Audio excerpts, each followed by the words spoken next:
Hello बच्चों, the question says if fx is a continuous function defined on 0 to 2a, then prove that integration from 0 to 2a fx dx is equals to integration from 0 to a fx plus f of 2a minus x dx। तो यहाँ पर इस question को solve करने के लिए हम की कंसेप्ट यूज करेंगे, that is properties of integration, definite integration. So we know that integration from a to b fx dx is equals to integration from a to b f of t dt, and next property we will use integration from a to b fx dx is equals to integration from a to c fx dx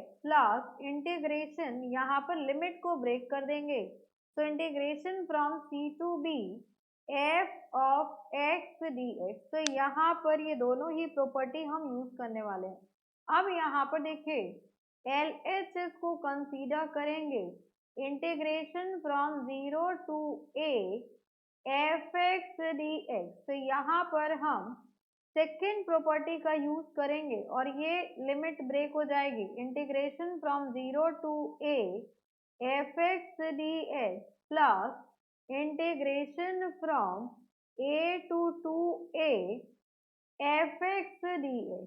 अब यहाँ पर देखिए, यहाँ पर हमने ये formula use कर लिया। अब इसको आप नाम दे दीजिए I1 और इसको नाम दे दीजिए I2 and this is your I। सो I2 को कंसीडर करेंगे, I2 is equal to integration from a to 2a fx dx।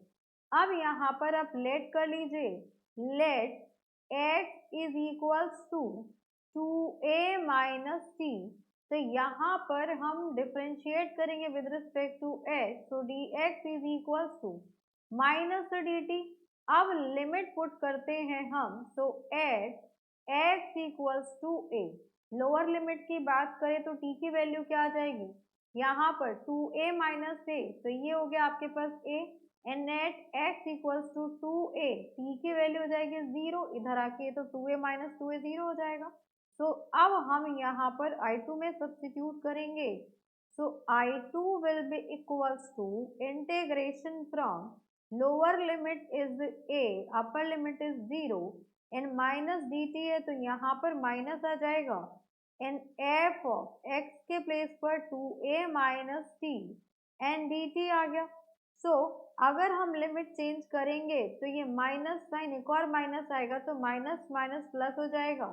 So limit from 0 to a f of 2a minus t dt। अब यहाँ पर नेक्स्ट हम property use करेंगे, that is here we are using property integration from a to b f of x dx is equals to integration from a to b f of t dt।